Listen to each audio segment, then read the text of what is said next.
தலைமைச் செயலகம் இடமாற்றம். மொத்த அமைச்சரவையும் கூண்டோடு ஆபீஸை மாற்ற முடிவு.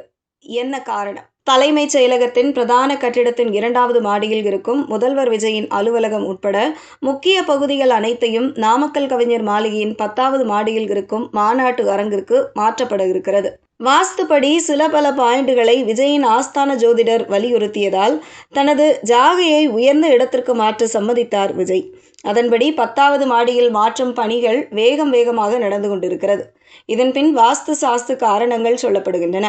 விஜயின் ஜோதிடர் அறிவுரையின்படி அவர் இந்த முடிவை எடுக்க உள்ளதாக அவருக்கு நெருக்கமான வட்டாரங்கள் தெரிவிக்கின்றன.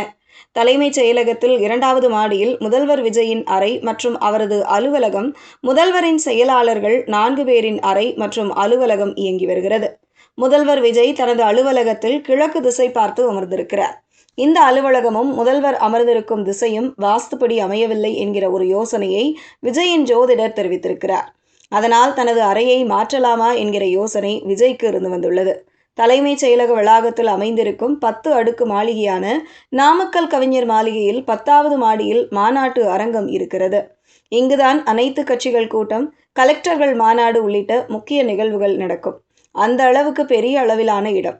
அண்மையில் கலெக்டர்கள் மாநாடு இந்த அரங்கத்தில் தான் நடந்தது. அப்போதே இதனை கவனித்துள்ளார் முதல்வர் விஜய்.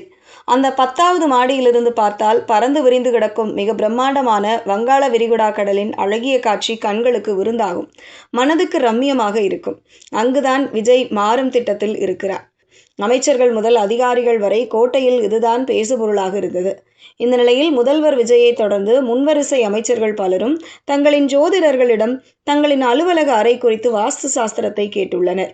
அமைச்சர்களின் ராசி, நட்சத்திரம், நடந்து கொண்டிருக்கும் தசாபுத்தி உள்ளிட்ட அம்சங்களையும் அலுவலக அறை அமைந்துள்ள பொசிஷனையும் வைத்து கணித்து பல மாற்றங்களை சொல்லியிருக்கிறார்கள். அதனை கேட்ட அமைச்சர்கள் முதல்வர் விஜயிடம் இது பற்றி தெரிவித்துள்ளனர். விஜய் இதற்கு ஓகே சொல்ல தற்போது அமைச்சர்கள் தங்களின் அலுவலக அறையை மாற்றி அமைத்து வருகிறார்கள். இதற்காக செலவிடப்படும் தொகை முழுவதும் அரசின் கஜானாவிலிருந்து எடுக்கப்படுகிறது. அரசு கஜானா என்றாலே அது மக்களின் வரி பணம்தான். மக்கள் பணத்தில் இப்படி விரைய செலவுகள் செய்வதாகவும் முதல்வர் விஜய் எவ்வளியோ அமைச்சர்களும் அவ்வளியே என்றும் அதிகாரிகள் தரப்பில் ஆதங்கப்படுகின்றனர்.